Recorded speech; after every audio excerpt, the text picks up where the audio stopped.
الحمد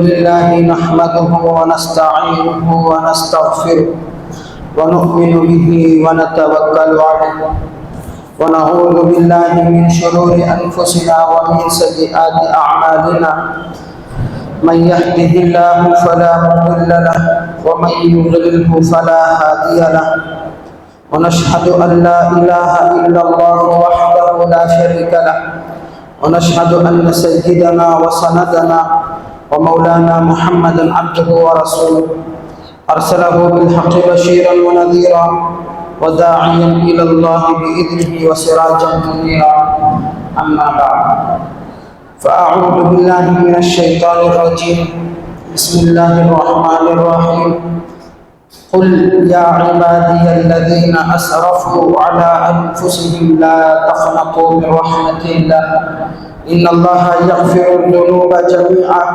إنه هو الغفور الرحيم صدق الله العظيم. میرے محترم بھائیوں بزرگوں، اللہ پاک کا بے انتہا فضل ہوا کہ اللہ پاک نے ہمیں یہ جو رمضان المبارک کا بابرکت مہینہ ہے، اس میں صحیح سلامت صحیح صحت کے اعتبار سے اللہ نے ہمیں تراویح کی نماز کو ادا کرنے کی توفیق دی. آج الحمدللہ ہمارے تراویح کے 20 ایام مکمل ہو چکے ہیں. البتہ آج کی تراویح میں آپ نے سنا ہوگا تیسری رکعت میں حافظ صاحب نے ایک آیت پڑھی تھی، قل یا عبادی الذین اسرفوا علی انفسهم لا تقنطوا من رحمت اللہ. اس آیت میں اللہ تبارک و تعالی اپنے ان بندوں سے مخاطب ہو کر فرماتے ہیں جو گناہ گار ہیں، جنہوں نے اپنے جانوں پر خود ظلم کیا.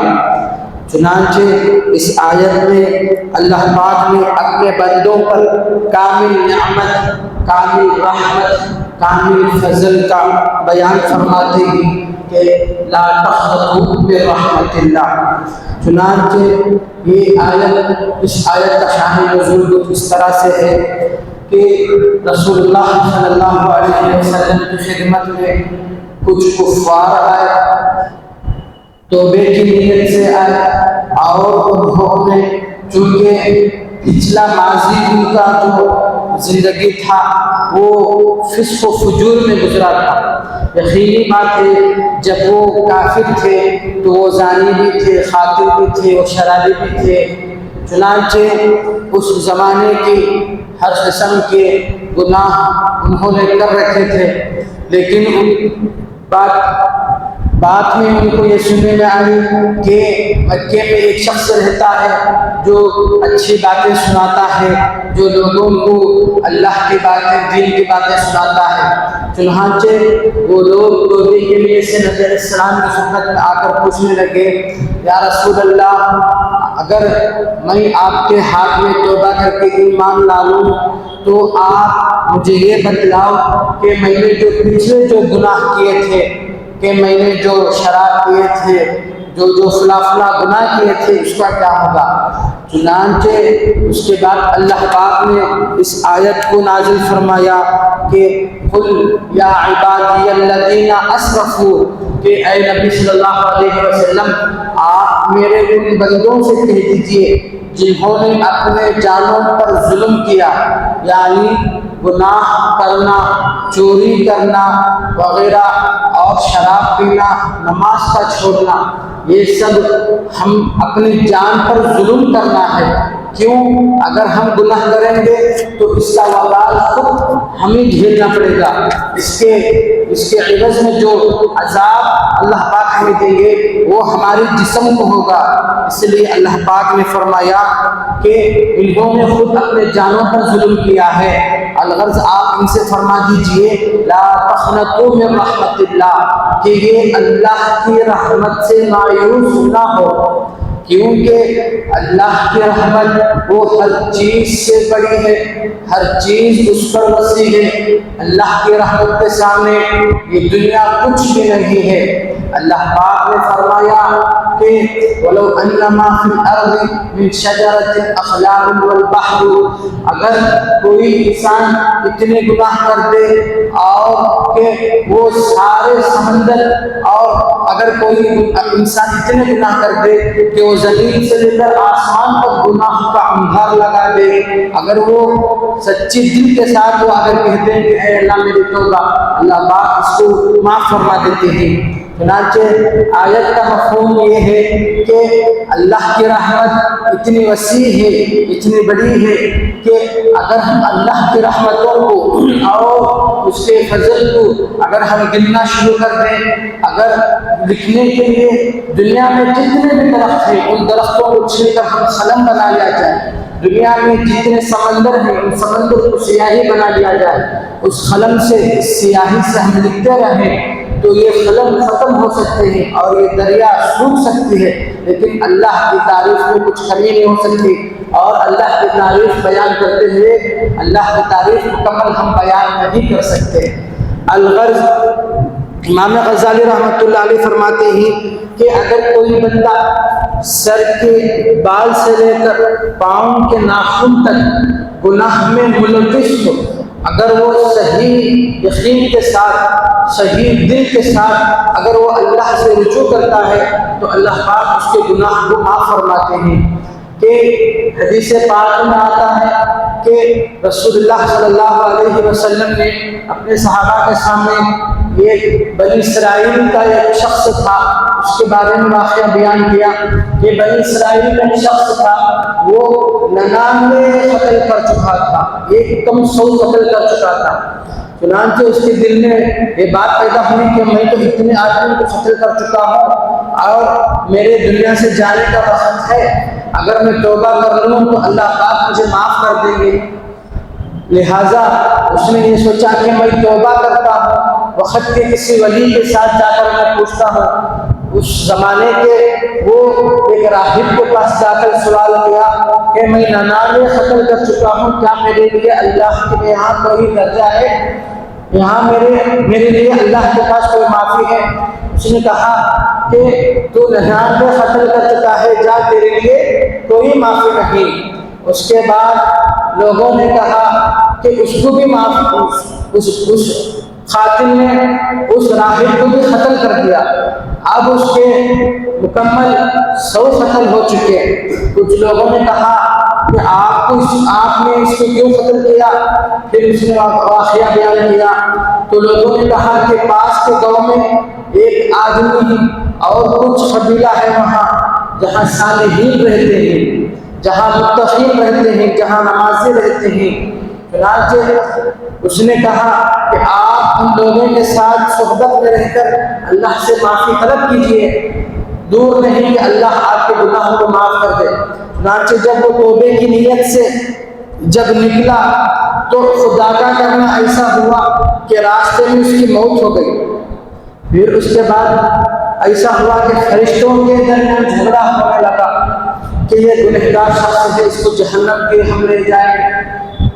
جنت والے فرشتوں نے کہا کہ نہیں، یہ تو توبہ کی نیت کر چکا ہے، اس کے لیے تو جنت ہے، ہم جنت میں لے کر جائیں گے۔ پھر اللہ نے فیصلہ کیا کہ آپ ماپ کر دیکھیں کہ اگر اس کی موت اس جگہ واقع ہوئی کہ جہاں وہ جانا تھا، اگر وہ جگہ قریب ہے تو اس کے لیے معافی کا پروانہ ہے، اگر ایسا ہے کہ وہ ابھی نکلا ہے، جس جگہ سے نکلا ہے وہ جگہ قریب ہے تو اس کے لیے ٹھکانہ جہنم ہے۔ چنانچہ احادیث کی کتب میں لکھا ہے اللہ کی رحمت کا کرنا ایسا ہوا کہ اللہ پاک نے اس کو جو جہاں سے وہ نکلا تھا اس زمین کی مسافت کو اللہ نے بڑھا دیا، اور جہاں وہ پہنچنا تھا اس مسافت کو اللہ نے چھوٹا کر دیا۔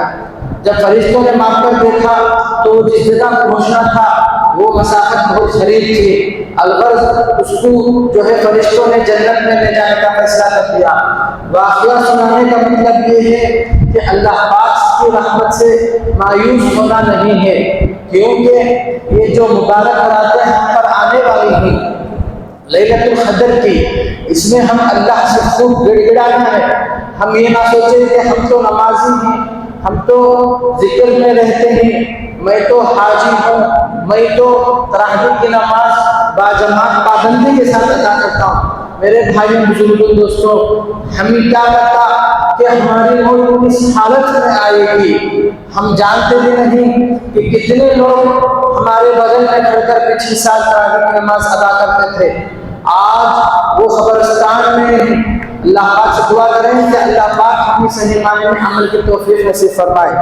پھر اللہ پاک فرماتے ہیں کہ انسان کے لیے موت کا توبے کا دروازہ اس وقت تک کھلا رہتا ہے جب تک اس کو جو ہے سکرات کی حالت نہیں آتی، جیسا کہ حدیث میں ہے ان اللہ یقبل توبۃ العبد ما لم یغرغر کہتے ہیں سکرات کی حالت، یعنی جب موت جب قریب آ جاتی ہے، جب وہ فرشتے کو بھی دیکھ لیتا ہے کہ یہ میرے لیے روح قبض کرنے کے لیے آیا، تو اس کے بعد اس کی توبہ قابل قبول نہیں۔ اللہ پاک سے دعا کریں کہ اللہ پاک ہمیں قبل از موت توبہ صحیح توبہ کی توفیق نصیب فرمائے۔ پھر اس کے بعد اللہ پاک نبی السلام کے ذریعے سے ہمیں یہ پیغام پہنچاتے ہیں کہ توبے کا دروازہ اس وقت تک کھلا رہتا ہے جب تک سورج مغرب کی طرف سے طلوع نہیں ہوتا، جیسا کہ حدیث میں ہے من تاب قبل ان تطلع الشمس من مغربها تاب اللہ علیہ۔ یہ حدیث صحیح مسلم میں ہے کہ جو بندہ سورج مغرب کی طرف سے نکلنے سے پہلے توبہ کرتا ہے، اللہ پاک اس کے توبہ کو قبول فرماتے ہیں۔ میرے بھائیوں بزرگوں دوستوں، یہ ہماری یہ نمازیں، یہ ہماری یہ روزے، یہ ہمیں گارنٹی نہیں کہ ہم جنت میں لے جائیں، کیونکہ ہم جو عبادت کرتے ہیں اللہ پاک کے یہاں مقبول ہے کہ نہیں، ہم اس کی دعا کریں کہ یہ جو ہمارے روزے ہیں، یہ جو ہماری تلاوت ہے، اللہ ہمیں اس چھوٹی چھوٹی عبادتوں کو قبول کرے، کیونکہ عبادت کرنے کے بعد اس پر اترانا یا اس کے بارے میں ہم یہ سوچنا کہ وہ بہت بڑا نمازی ہوں، یہ نماز میرے لیے جنت میں لے کر جائے گی، یہ تو ہمارا ایمان ہے کہ جو ہم نماز پڑھتے ہیں، جو ہمارا کلمہ ہے جنت کی طرف لے جائے گا، لیکن اس کے ذریعے سے ہم یہ بھی سوچنا کہ جتنے ہم نماز پڑھتے ہیں یہی کافی ہے، کہ یہ دوسروں کو حقیر سمجھنا یہ اللہ کے نزدیک ناپسند عمل ہے۔ لہذا ہم یہ کوشش کریں کہ ہماری نمازوں میں جو ہے ریاکاری نہ ہو، ہماری عبادتوں میں ریاکاری نہ ہو، کہ ریا ایک طرح کا شرک ہے۔ کہتے ہیں کہ ریا کی جو عمل ہوتا ہے اس عمل میں شرک کی بو آتی ہے۔ ہم جو عبادت کرتے ہیں وہ اللہ کو دکھلانے کے لیے کرتے ہیں۔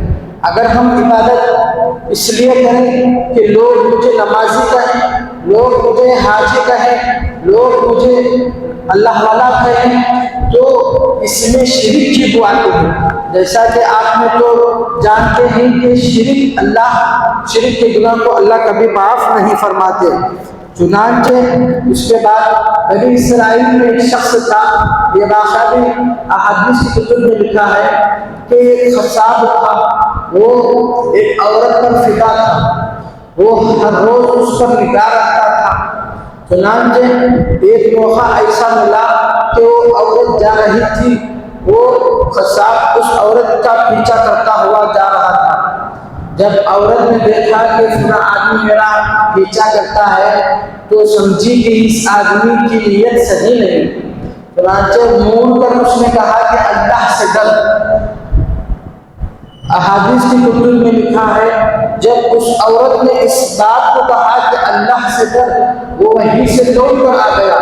اس نے اپنے دل میں صحیح سچی پکی توبے کی نیت کی کہ میں آج کے بعد کبھی گناہ نہیں کروں گا۔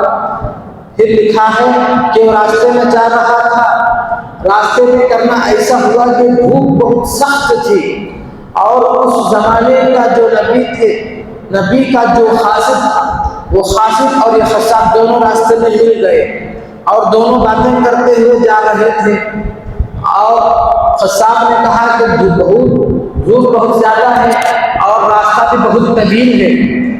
اس خاصد نے کہا کہ چلو میں دعا کرتا ہوں کہ اللہ ہم پر بادل کا سایہ کرے، آپ آمین کہو۔ اس نے کہا کہ میں تو گنہگار ہوں، اگر میں دعا کروں گا تو میری دعا قبول نہیں ہوگی۔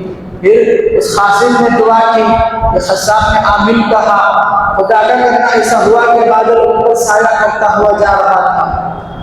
پھر راستے میں ایک موڑ ایسا آیا کہ خصاب کو دائیں طرف جانا تھا اور جو خاصد تھا اس کو بائیں طرف۔ جب راستے الگ ہونے لگے تو کیا دیکھتا ہے خاصد کہ جو بادل جو سایہ کر رہا تھا وہ خصاب کی طرف ہی چلا گیا۔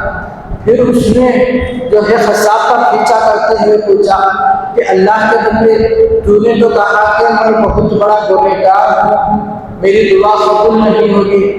پھر اس خصاب نے کہا کہ یقیناً میں تو گنہگار ہی تھا، واقعہ کچھ اس طرح سے ہے، ابھی میں نے توبہ کی ہے اور میں نے جو توبہ کی ہے وہ سچی پکی توبہ ہے، جس کی بنا پر اللہ نے مجھے یہ بادل کا سایہ دیا ہے۔ اللہ پاک سے دعا کریں کہ اللہ پاک ہمیں اب جو ہمارے جو ماضی کے جو گناہ تھے، اللہ پاک ان تمام گناہوں سے سچی پکی توبہ کرنے کی توفیق نصیب فرمائے۔ اللہ پاک سے دعا کریں کہ اللہ پاک ہمیں کہنے اور سننے سے زیادہ عمل کی توفیق نصیب فرمائے۔ وآخر دعوانا الحمدللہ رب العالمین۔ اللهم صل على سيدنا محمد وعلى آل سيدنا مولانا محمد وبارك وسلم عليه۔ ربنا هب لنا من أزواجنا وذرياتنا قرة أعين واجعلنا للمتقين إماما۔ اللهم رب ارحمهما كما ربياني صغيرا۔ اللهم طهر قلبي من النفاق وعملي من الرياء ولساني من الكذب وعيني من الخيانة، فإنك تعلم خائنة الأعين وما تخفي الصدور۔ اللهم تقبل دعاءنا وصلاتنا وقيامنا وركوعنا وسجودنا وتراويحنا وصيامنا وتلاوتنا وسائر عباداتنا بوسيلة النبي صلى الله عليه وسلم برحمتك يا أرحم الراحمين، والحمد لله رب العالمين۔